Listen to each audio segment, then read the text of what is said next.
after going so back and forth on whether the machine was mediocre and okay, and coming to the conclusion that movie was more on the mediocre side, this movie makes me regret it, since this is a definition of mediocrity I'd seen in a movie this year. No movie I'd seen this year was so on the level of a C grade, quite like this. Not even like a C plus or C minus, just a C. What this movie is that you probably had no idea existed before watching this review, or, you know, you're one of the few people who did know what it was, so you're watching this review.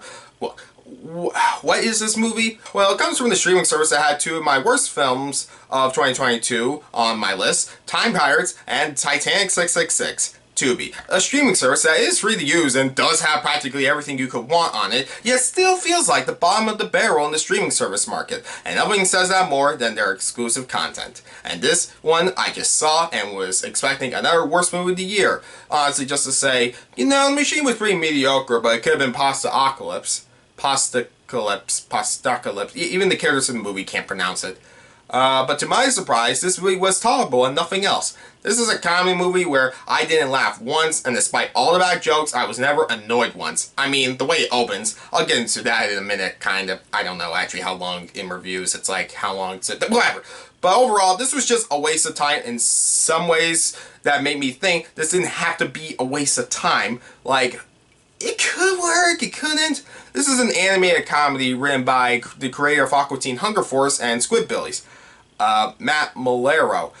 I've never seen either of those shows, despite them being on for more than a decade. And Aqua Teen Hunger Force is, I'm pretty sure, takes place in New Jersey, and as a New Jersey guy, I should watch it because of that, but whatever. And this movie is directed by Jason Shwartz. I don't know any of his work. Anyways, the premise is... okay, how do I put it? In a world where gluten is banned, a rich pasta-making chef, voiced by Dana Snyder. Is it Dana Snyder? Dana Snyder? I'm so tired, I can't pronounce names. I'm sorry. So, the chef. Okay. I don't know if I took a picture of this, but this chef design, he looks like if someone combined Doctor Eggman with Peppino Spaghetti from Pizza Tower. Well, Dr. Eggman's from Sonic and Peppino Spaghetti's from Pizza Tower. But you guys know this. Anyways, he's mad at the world for this, you know, the banning of gluten, and is at risk of losing it all. Both him and his spoiled daughter, Emma, played by Lauren Holt. Voiced by Lauren Holt. I'm tired. I honestly watched this movie late last night thinking, why not? So now I'm doing this review. And what happens after all this? Well, he becomes this pasta mutant where he plans to bring gluten back to the world by destroying it and remaking it in his own image. Pasta themed. Pasta mutant monster themed. Emma is found by a group of realist survivors who help her come out of her one-dimensional shell and be able to join them in saving the world from mutant pasta. The movie is literally 70 minutes long, and man, is this movie stretching it out to make the most out of this thin premise in ways I think I could come up with more. Like, even I could go, okay, you have to get to here, but how about you have, like, separate things they have to do in order to get there? Or, you know... What am I saying? I'm putting too much thought into Pastacolpyse. Okay, so this whole movie feels like Maiellaro wanted to make a new show where it's the zombie apocalypse, but the zombies are pasta mutant things, and this was like a two-part backdoor pilot. All the characters are so one-dimensional, I don't know if I've seen anything this one-dimensional in a character this year so far. Emma is the spoiled girl who has to learn how to actually take care of herself, and the crew she meets are so forgettable. I only just remember, just after watching it, one was obsessed with a teddy bear for no reason, and that's it. Like, that's the part of me thinks this was a TV show pilot, because I'm sure there would have been another episode where, I don't know, they would have gone more in depth with this character's backstory. Not to say, oh, well, maybe it's just left for, you know, it's meant to be silly and we don't know why. That did not what it felt like that. No, it just felt like, I don't know.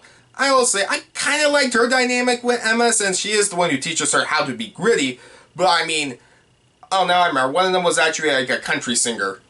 That was it. He was also a one-dimensional country singer. I don't know. But I mean, nothing in this movie is worth bragging about. I guess I can say the art style was fine. I mean, it looked kind of cheap, but I actually thought it worked for what it was. It's just the kind of cheap art style where I'm like, say compared to a Pixar movie where I'm like, how did they pull this off? It's like in this kind of movie I'm like, oh, yeah, no, I can see how you guys did this like that.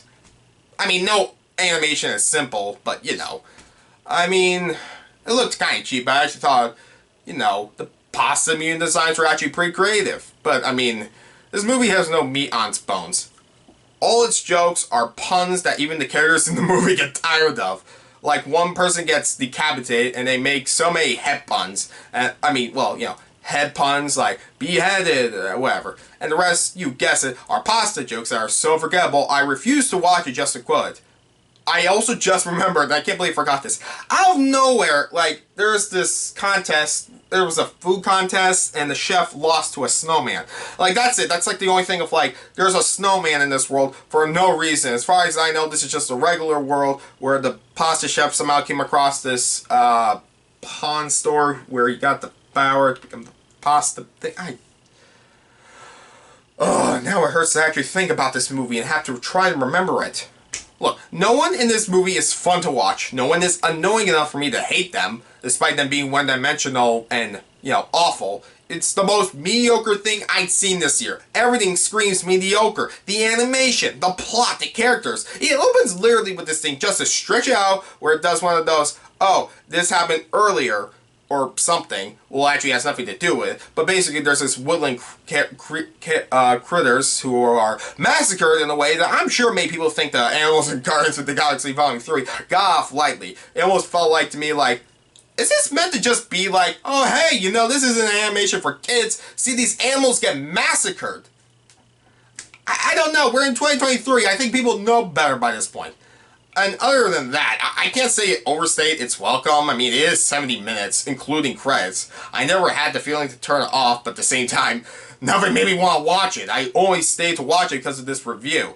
Then again, I guess, you know, it wasn't hard to get through, but once it gets going, it's over and done with. It really did feel like, you know, a pilot.